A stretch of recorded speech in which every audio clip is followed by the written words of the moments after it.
Jihan, Kania, Kirana. Dengerin dulu. Kenapa kita langsung materi baru? Karena materi kuis kalian tuh masih dua bab lagi. Tapi waktu kalian tinggal berapa? 3 minggu. Kalian UAS kapan? Besok. Desember. Tanggal Desember tanggal 2. 2 kan? ya. Ya, berarti 3 minggu lagi tinggal. Nih, materinya yang sekarang rencana usaha kecil dan menengah. Kalian udah belajar kan pasti? Udah. Di PKK. Ya. Udah. Dari PKK apa yang kalian tahu tentang ini? Wirausaha. Break even apa juga? Apa? APP. APP. Kalau break even ketika apa? Balik modal. Ya, modal. Terus apa lagi? Analisis pasar. SWOT analisis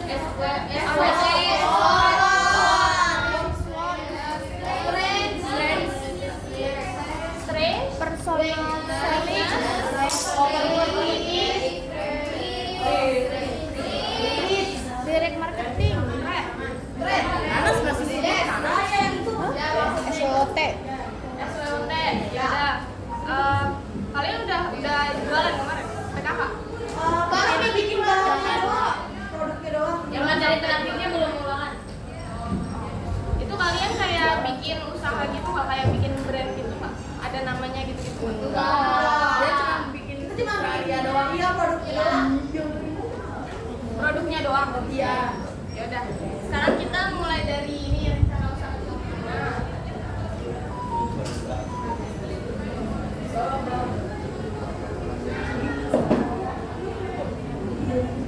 Dan ini tujuan pembelajaran kita hari ini. Ya. Ada 3.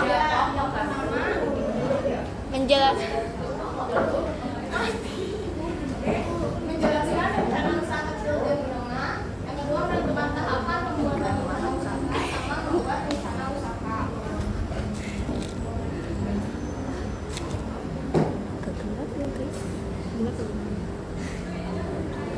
Coba Alicia dibaca Alicia. Copot dulu. Baca. Rencana usaha adalah suatu perencanaan berdasarkan penelitian dan analisis cermat tentang tindakan-tindakan, langkah-langkah, kebijakan, jalan keluar dari pengoperasian usaha yang dilakukan agar usaha yang dijalankan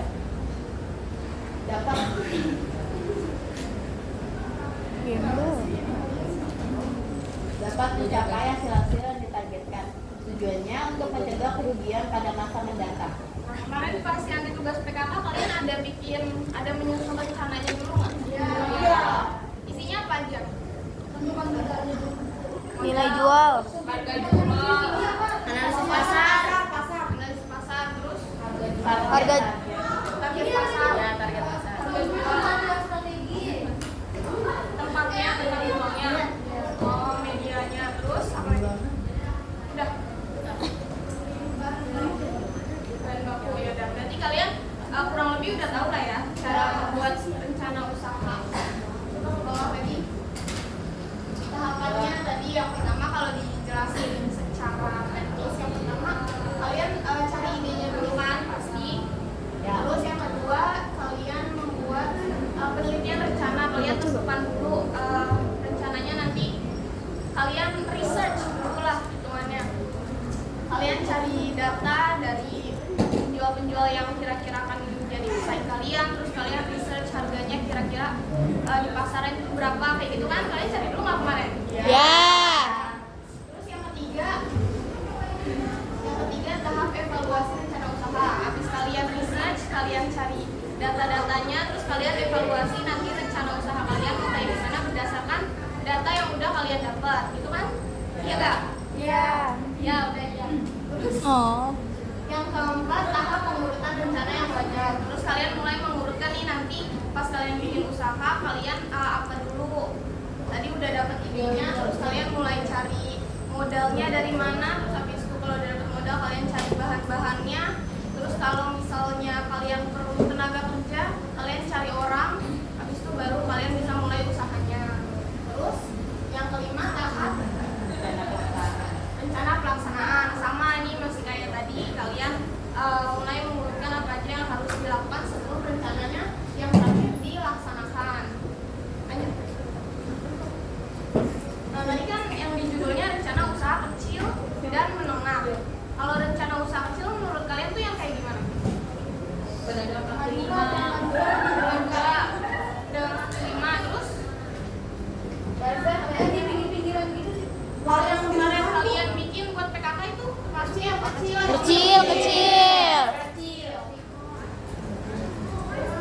perbedaan dan persamaannya usaha yang kecil sama yang menengah.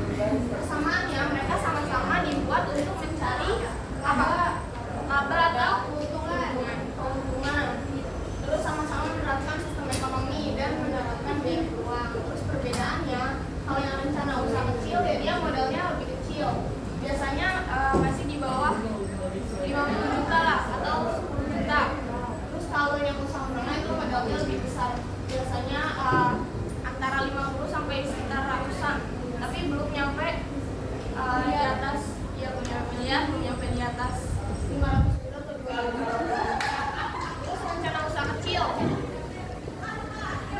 dia bisa perlu tenaga kerja, bisa juga enggak. Kalau misal dia kerja sendiri, berarti dia nggak perlu tenaga kerja, atau kalau perlu tenaga kerja mungkin 1-2 orang untuk bantu. Kalau yang usaha menengah dia udah mulai banyak tenaga kerjanya, bisa 10 sampai 20 orang. Kalau yang menengah menurut kalian apa? Ini kayak apa? Yang ruko. Ya, kecil tapi tidak ada usahanya. Ya, usahanya apa biasanya? Ayam renal. Ayam renal apa? Yang di Blok M. Jeko. Itu franchise dia udah Ini koin gemoy. Kumai Koin. Kopi kuy. Ini koin itu yang Aja kopi. Aja koin kata dia. kalau kopi kuy mungkin yang dari apa sih namanya? Yang dari pusatnya dia bisa hitungannya menengah, tapi kalau yang di abang-abang yang di gerobaknya itu berarti dia usaha kecil. Karena dia ada modal sendiri tapi dia ada istilahnya, ada pusatnya. Terus sistem manajemennya kalau yang kecil mungkin nggak ada sistemnya, ya udah berjalan kayak biasa aja. Apa namanya, keuangannya diurus sendiri itu. Keuangannya diurus sendiri, terus misalnya apa lagi perencanaannya diurus sendiri. Kalau yang usaha menengah itu sistem manajemennya udah mulai terstruktur. Dia ada yang khusus mengurus keuangan, ada yang khusus mengurus produksi kayak gitu. Terus yang terakhir wilayah pemasarannya. Kalau misal yang kecil dia ya udah jualannya untuk di sekitar rumah aja atau di sekitar tempat tinggal dia. Kalau yang menengah dia mulai pasarnya itu mulai luas, bisa antar kota atau antar daerah. Ya pakai pengiriman, biasa pengiriman.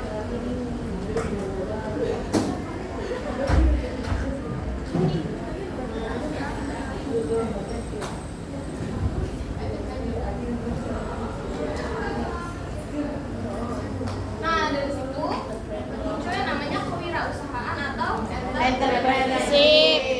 Coba dibaca Salwa. Kewirausahaan adalah semangat, sikap, perilaku, dan kemampuan seseorang dalam menangani usaha. Kegiatan yang mengarah pada upaya itu apa? Mencari, menciptakan, menerapkan cara kerja, teknologi, dan produksi baru dengan meningkatkan efisiensi dalam rangka memberi pelayanan yang lebih baik atau memperoleh keuntungan yang lebih besar. Ya intinya itu. Kalau bedanya apa? Kewirausahaan sama wirausaha. Oh, wirausahaan itu jualannya, kalau wirausahaan itu orangnya. Ya betul. Kewirausahaan itu kegiatannya, usahanya. Kalau wirausaha itu orang yang melakukannya. Coba lanjut Kak. Berarti ada sikap-sikap yang diperlukan untuk menjadi seorang wirausaha. Apa aja nih? Yang pertama berani mengambil resiko, Percaya diri, berorientasi pada tujuan dan hasil, jiwa pemimpin, berorientasi pada masa depan, kreatif dan inovatif. berorientasi pada masa depan tuh apa maksudnya? Kayaknya ya. Apa gitu? Pikirannya? Iya, contohnya kayak gimana? Lapor.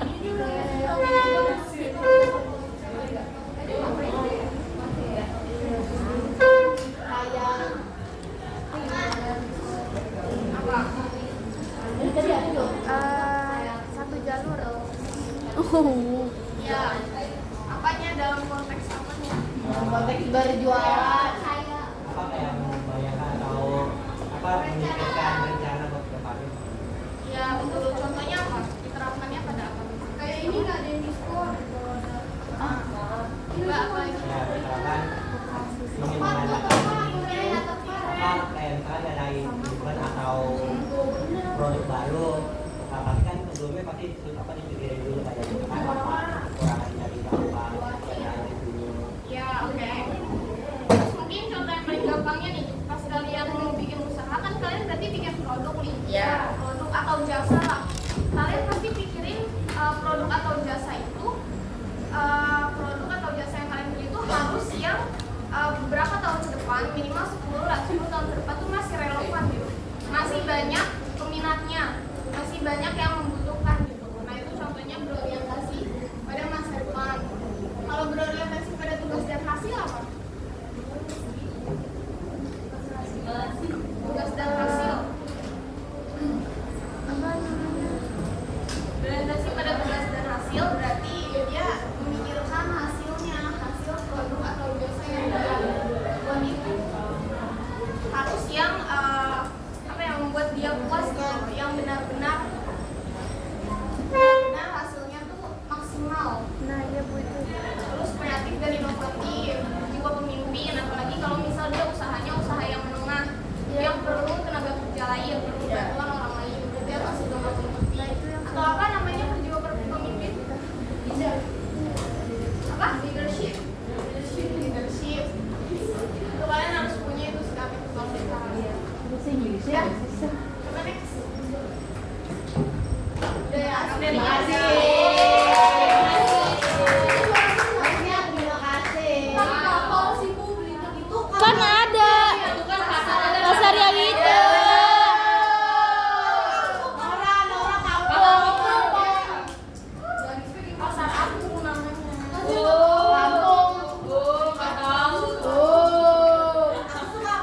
Udah. Itu mah tadinya udah. Kalian kan udah pernah juga bikin yang buat PKK, tapi itu per kelompok kan? Iya. Dibikin. Iya dong. Enggak, Bu, banyak banget, Bu.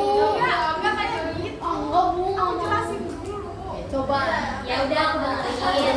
Tapi kalau tidak Bu, udah lah, Bu, kita nggak dikasih rayuan. Tahu Bu. Kayak ini pun hari ini doang, enggak PR gitu. Yaudah apa dulu? Yaudah apa dulu? Ini kalian di buku tulis. Apaan, Abi? Di buku tulis kalian bakal bikin rencana usaha. Yang ditulis itu, yang harus kalian cari yang pertama. Kirim di grup tulis. Enggak, sebenarnya itu siapa? Tulis dulu. Kirana, Bu. Gini udah capek, Bu. Gini dulu. Kirana. Naikin, Bu, naik. Aduh, nggak bisa nih. Nih. Udah selesai.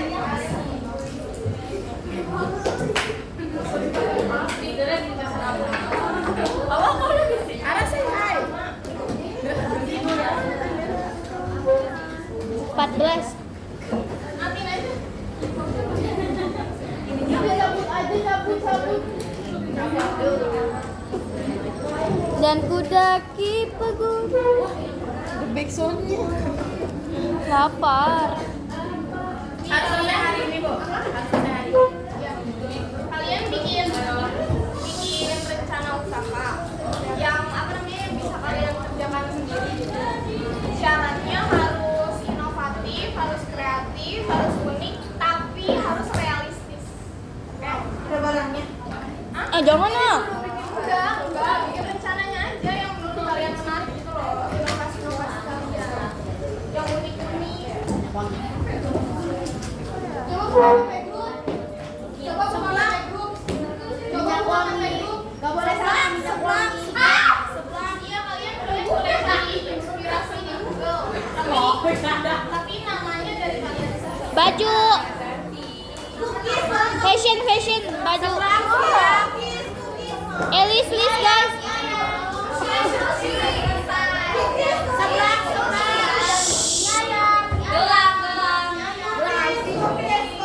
Iya boleh produk, boleh jasa. Produk. Mau bayar biji atau jasa apa? Apa kreatif contohnya? Jasanya. Kalau kamu itu ayam, Bu.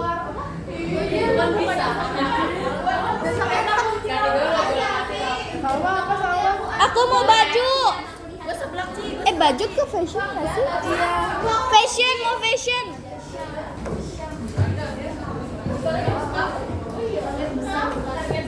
Kepotong nggak?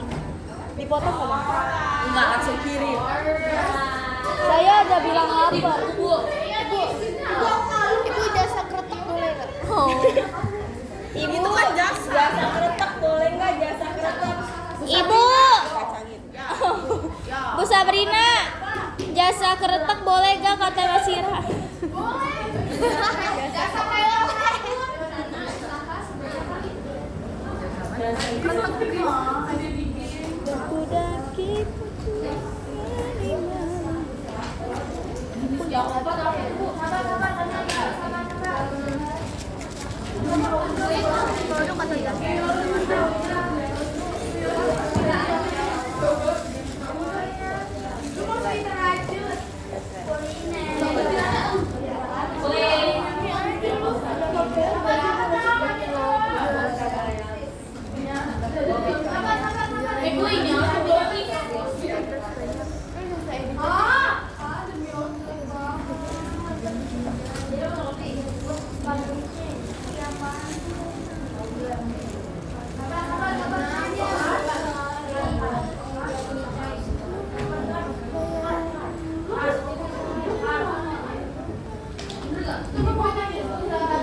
namanya cookies sama jenisnya berarti Jelek banget biasa seblak ganti nih yang seblak. Iya. Jadi bukan misalnya fashion, nggak harus fashion. Fashion. Arah tuh ya.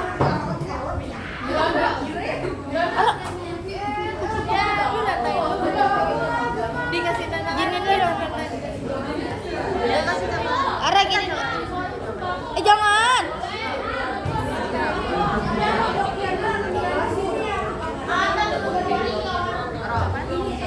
Dan kuda kalian kerjain ini 20 menit ya. Jauh 20 menit. Lagi jam berapa?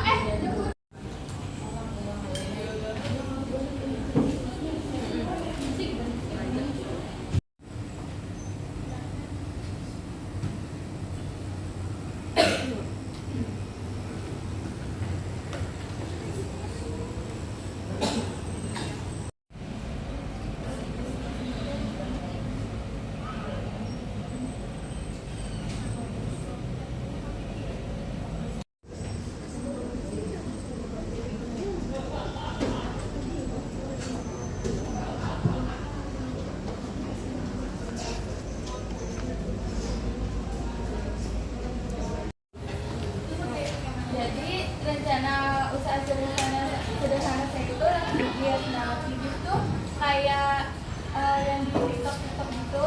Itu tuh kayak kayak apa ya, nyarok item terus nanti dapat hadiahnya tuh ada gitu. Produk yang ditawarkan menawarkan berbagai produk lucu yang beragam sesuai dengan sendok kebutuhan. Nah, hadiah beragam bersifat rahasia atau kejutan karena pelanggan hanya dapat request karakter tanpa mengetahui isinya, sehingga memberikan sensasi baru yang menyenangkan bagi pelanggan. Nah, item yang didapatkan tuh seperti tempat pensil, boneka, notebook, tas, topi, dan lain-lain. Nah, terus ini tuh penjualannya tuh kayak ada basic scoop itu kayak cuma 1 sampai 2 scoop doang. Terus ada extra giftnya juga. Terus big scoop itu 3 sampai 6 scoop. Terus isinya tuh lebih beragam kayak dapat tas, dapat topi, dapat tumbler kayak gitu. Terus ada extra giftnya juga. Terus target pasarnya tuh ditargetkan untuk anak-anak dan remaja karena memiliki item-item yang lucu dan berguna untuk sekolah. Terus juga buat orang dewasa juga bisa. Nah, perkiraan modal awalnya tuh sekitar 2-3 jutaan gitu karena butuh item yang banyak, terus juga harus ready stock terus. Strategi promosinya tuh melakukan video packing di sosmed kayak di TikTok gitu. Terus selain menarik pelanggan itu juga bikin video di TikTok kan juga dapat AdSense dari TikToknya. Terus kalau unggulan usahanya itu memberikan banyak item lucu dan berguna dengan harga yang terjangkau, terus juga sesuai dengan tren masa kini. Kenapa kamu milih ini? Karena saya lagi sering nonton itu di TikTok, terus saya pengen jadinya saya bikin ini juga. Bagus. Yang lain tahu nggak sih yang kayak gini makin Mulai itu atau lebih maju, terus tetap banyak dapetnya, soalnya kan barangnya ada yang kecil-kecil, terus biasanya tuh dikasihnya tuh gak cuma satu atau dikit doang gitu kan, sesuai jadi bisa ini kan ada ekstra juga, jadi suka ditambahin juga. Terima kasih ya. Nah ini aku mau nanya, ini aku nggak ngerti sih kan, aku lihat juga yang di TikTok itu, tapi dia kan kayak satu scoop dapetnya banyak nih ya, terus nanti dapat barangnya juga banyak. Nah itu cara dia nentuin harganya gimana sih? Nah, harganya tuh pakai harga rata-rata gitu Bu, terus ada sesuai ininya kan, ini kayak scoop biasanya tuh yang kecil-kecil tuh harganya sekitar kayak 60.000, tapi barangnya tuh juga nggak yang kecil-kecil banget gitu, kayak biasanya dapetnya tempat pensil dan terus dapet pokoknya notebook gitu-gitu banyak, jadinya yang ditentuin dari harga rata-ratanya itu dapat berapa banyak juga. Oh berarti misalnya satu scoop 40.000, terus nanti dapat barangnya kira-kira juga banyak, kayak bisa lebih dari 20 item juga. Tapi kalau di total harganya kira-kira ini masih dapat untung gitu harganya. Harusnya masih, karena kan sekarang misalkan modal awalnya itu bisa dibeli di online juga, lebih murah. Jadinya kamu biar jadinya biasanya tuh kalau belinya banyak kan tuh harganya juga lebih murah, jadi masih bisa untung. Aku enggak. Yang apaan sih doang? Yang keempat, promo dan giveaway mini. Lalu kerjasama dengan konten kreator kecil. Lalu kemasan lucu dan pesan personal. Dan yang terakhir adalah buka pre-order atau custom request. Yang keenam, keunggulan usaha. Modalnya terjangkau, desain bisa custom dan limited edition. Produk praktis dan mudah digunakan, cocok untuk hadiah, dan tren kecantikan yang selalu diminati. Lalu bisa dibuat di rumah. Kode ya. Sudah sekian dari saya. Apakah ada yang ingin bertanya? Aku Ya itu. kan produk Press on Nail udah banyak juga ya. Kalau misal disuruh inovatif, menurut kamu apa yang inovatif dari produk kamu yang bikin beda dari Press on Nail lain? Apa? Lebih murah. Lah sekarang juga banyak tuh lebih murah. Bisa lebih murah, apa yang beda? Berarti kayak kualitasnya Gimana ya Bu? Aduh, saya mau mikirin. Oh, mungkin ini Bu. Desainnya kali ya Bu. Desainnya apa? Saya mau desain yang anti mainstream. contohnya gimana tuh? Contohnya kayak misalkan muka orang. Tapi nggak bisa ya. Apa ya? Tema Halloween boleh. Cat eye boleh. Terus yang kayak namanya apa sih? Apa sih yang kayak ubin-ubin gitu loh Ibu? Iya. Itu cat eye. Iya cat eye betul nih. Siapa ya? Katanya keras. Beda Dinda deh. Dinda kasih kesimpulan pembelajaran hari ini. Jadi dalam pembelajaran ini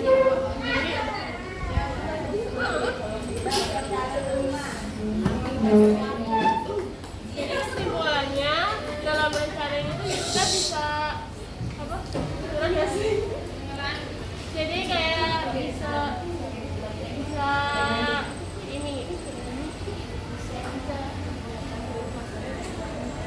cuma bisa rencana gitu loh, kalau misalkan kita mau jualan ini tuh jadi ada